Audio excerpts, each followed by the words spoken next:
Langkah pergi masjid dapat pahala, pergi tempat ibadah dapat pahala, tengok kamar dapat pahala, mau baca Quran dapat pahala, tengok Quran dapat pahala. Dan manfaat ukhrawi juga, kita akan dapat haji yang makruh, yang mana tak ada lain balasannya melainkan syurga Allah Subhanahu. Dan sebelum kita menunaikan ibadah haji, antara yang utama kita kena ambil perhatian, iaitu menuntut ilmu berkaitan haji.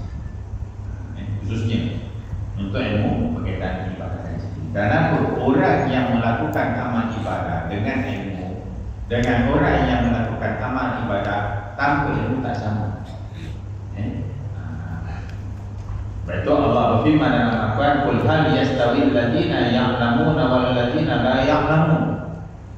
Katakanlah, adakah sama orang yang mengetahui dengan orang yang tidak mengetahui? Buat amal ibadah dengan ada ilmu, dengan orang ibadah pakai ikut-ikut. Tak sama. Allah dah tegaskan dalam ayat ini.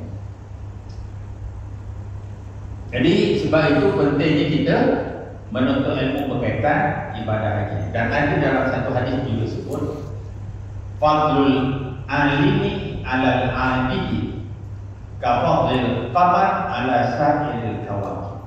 Perbandingan orang yang berilmu bila buat amal ibadah berbanding dengan orang yang tak ada ilmu, dia banyak ibadah, diumpamakan seperti bulan yang mengambang dengan bintang-bintang yang banyak bertaburan di langit.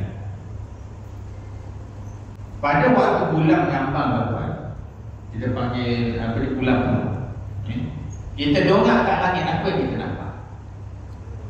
Bulan. Nampak lagi bintang? Tak nampak. Itulah perbandingan orang yang ada ilmu. Allah pandang orang ini, ilmu ini berbanding orang yang beramal ibadah tanpa ilmu, dibandingkan seperti bulan yang nampak dengan bintang yang banyak. Bintang banyak tapi tak nampak. Ketika bulan nampak. Kelebihan. Dan sebelum kita pergi, ingat, niatkan ikhlas semata-mata. Kita pergi haji ini adalah untuk mencari keridhaan Allah. Kerana ikhlas penting. Dalam Al-Quran Allah berfirman, "Wa ma umiru illa liya'budullaha mukhlishina lahu-d-din. Hunafa'a wa yuqimus sholata wa yutuz zakata wa dzalika dinul qayyim."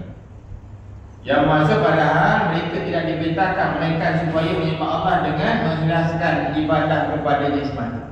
Lagi tetap teguh di atas tauhid dan mereka berikan sembahyang, menunaikan zakat, dan yang demikian itulah agama yang benar. Jadi galakkan supaya dalam kita melaksanakan ibadah pengabdian kepada Allah SWT, ikhlaskan niat. Ya, balik orang tak pandai haji pun tak apa. Yang penting Allah terima haji kita. Balik orang tak sebut gelaran hajah pun tak apa. Yang penting haji diterima. Mana lebih baik haji diterima, gelaran tak dapat, banding gelaran dapat haji ditolak. Mana lebih baik? Dimakan sendiri. Okey, selain daripada itu, sebelum ibadah haji, kadang-kadang kita ada melakukan kesilapan, dosa, taubatlah. Kita taubat, banyakkan istighfar. Sungguh-sungguh nak taubat, melaksanakan solat sunat taubat. Masuk taubat nasuha ni, kesilapan yang pernah dilakukan tak diulang balik. Itulah namanya taubatan. Elok kalau kita nak pergi, cari teman. Hari ini dah ada dapat kawan dah.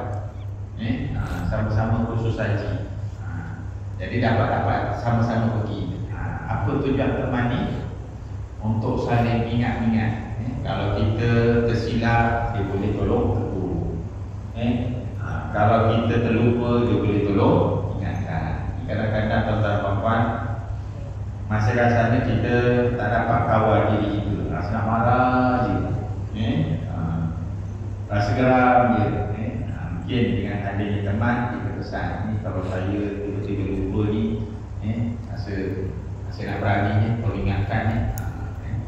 Jadi mudah-mudahan insyaAllah Nadab Sadiq